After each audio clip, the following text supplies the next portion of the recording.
Hey guys, welcome back into the lineup. I'm Will Clifford, joined by Alex Ferentz, Miles Crane. Guys, it's March Madness. We're to the Sweet 16 now, so we've made a little bit of progress. Maybe your bracket, maybe it's already busted, so now we get a second chance. So we're going to go through, make some communal picks. We'll each pick what we think is going to happen in each matchup, and 2 out of 3, that team will move on, and we'll go till we get a champion. You guys, we'll start with Duke St. John's up there. Who's your pick, Alex? Yeah, this is the region of elite coaching.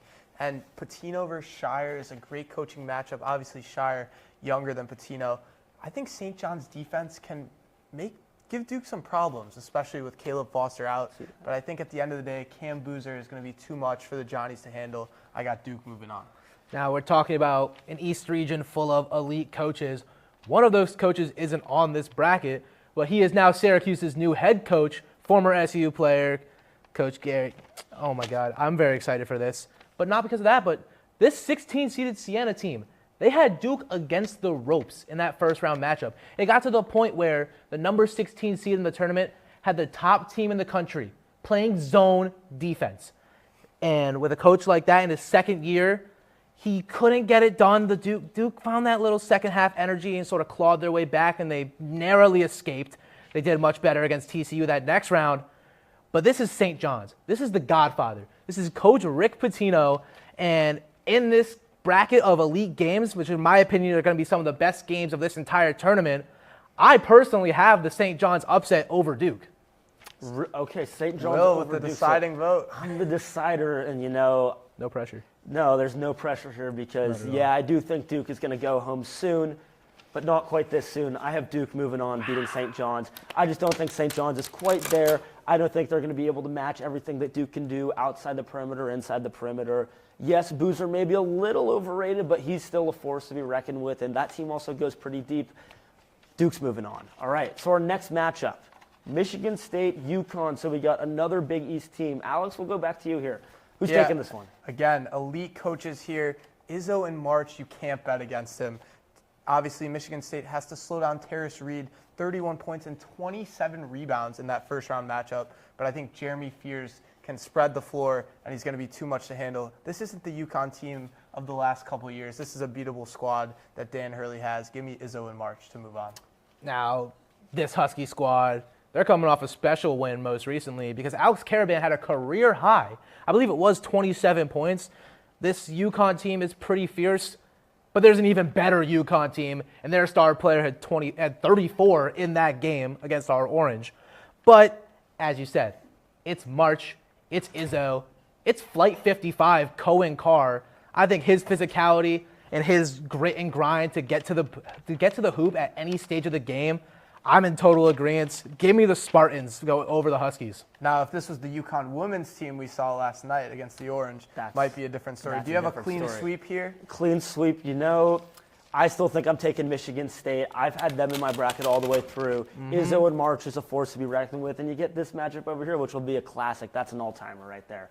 All right, moving down the bracket a little bit, we got Iowa and Nebraska. Back to you guys. What do you think on that one? Yeah, a rivalry game, Iowa versus Nebraska. Who thought we'd see that in the Sweet 16?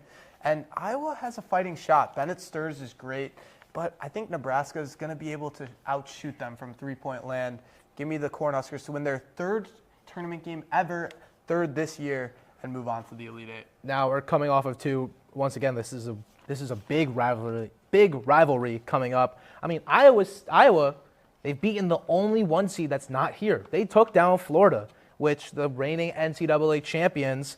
And then this Nebraska team, this is their first ever Sweet 16 appearance.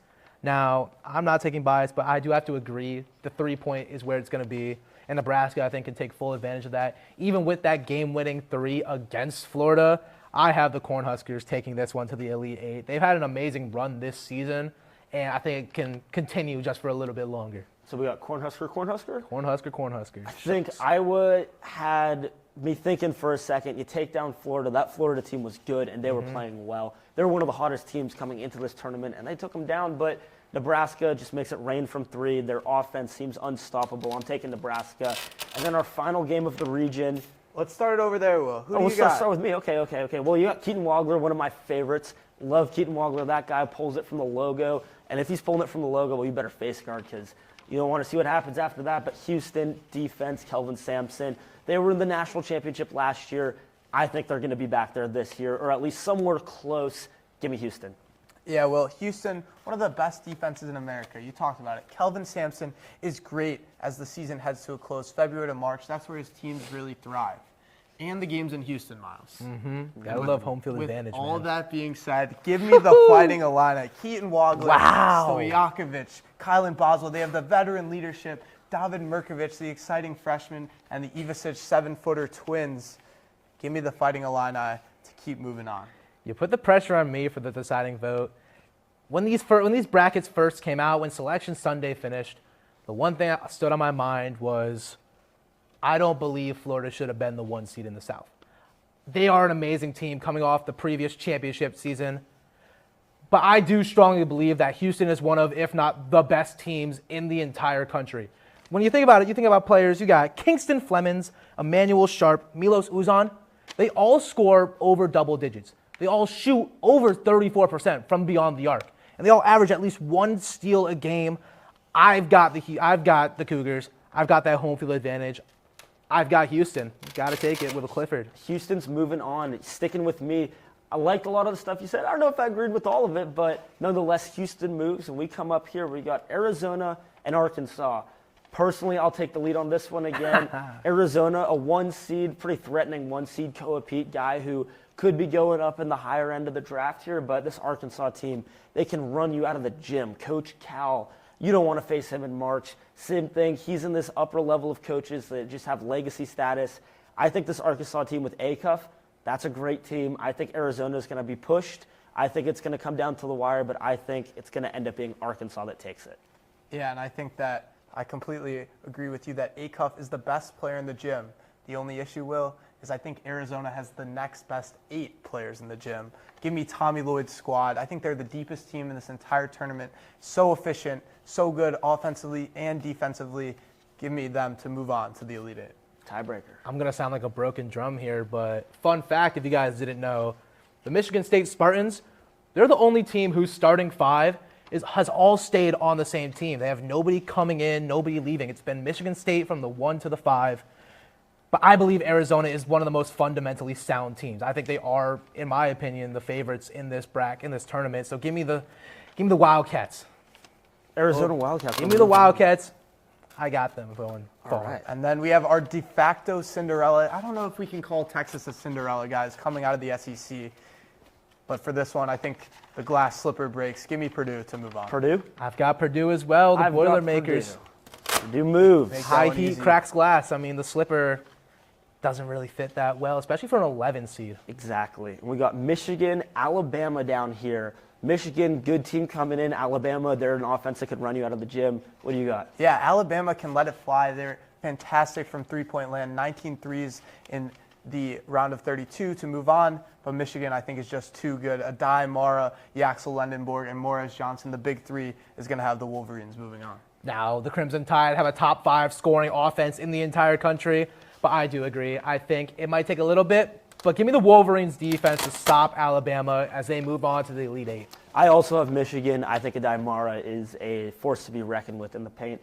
They're going to keep dancing. Goodbye, Alabama. We go to their rival, Tennessee, and they're going up against Iowa State, or Illinois State, rather. Guys, Iowa State. Iowa State, my Missing- bad. Double missing- correction. Of course, Illinois sadly out Yeah. over here. Josh Jefferson might be missing for that game, and Tennessee can guard all 5 positions, but I think at the end of the day, Iowa State's still too strong, and they'll keep dancing. I do believe that the Volunteers, I don't think they can really hang with the squalls of this Cyclone team. Give me Iowa State to move on to the Elite 8. I'm also taking Iowa State, not Illinois State, but Iowa State to go on. Illinois State is not playing. Maybe next year. Maybe next year. Their defense-offense transition, it's just too good. They keep dancing. Impressive Yeah. for a team that Syracuse beat Tennessee to get to the Sweet 16, but they head out early. Heading back up here, Duke against Michigan State. Let's make this quick. I got Duke continuing to roll. John Shire's team is just too good. I mean, I had St. John's, but I do believe Michigan State can get this upset. Cohen Carr, another legacy game. I'm taking Duke with this one. I think Michigan State isn't quite there. Moving down, Southern. Nebraska, Houston, I'm taking Houston. That defense is just too good. They keep dancing. Home court advantage as well. Give me the Cougars heading into the Final Cougars Four. to the 4 as well. There we go. We got Arizona, Purdue over here. Purdue, Braden Smith, pretty good. I think that you're going to end up having Arizona keep going. They've just been too sound all season long. Haven't really wavered, and I don't think they will now. Yeah, Purdue getting into form. Fletcher Lawyer and TKR stepping up finally, but it won't be enough. Give me Arizona. Rewind it to a few minutes to hear what I had to say about Arizona. Give me the Wildcats to the 4. There we go. Down low, Michigan, Iowa State. What do we have? I got the Wolverines on this one. This is going to be another 1 and 2 kind of Final Four for me.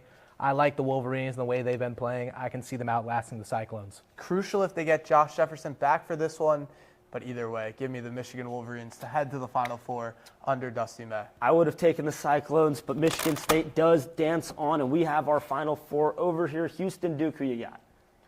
I think Duke's run comes to an end. I think finally that injury to Caleb Foster hurts them with Caden Boozer handling the ball. I think Houston's going to overwhelm him, and they're going to move on into that national championship. I think, in my opinion, I'm going to spoil the next one for my own vote. I think we're going to get a Big 12 rematch. Give me the Cougars over the Blue Devils.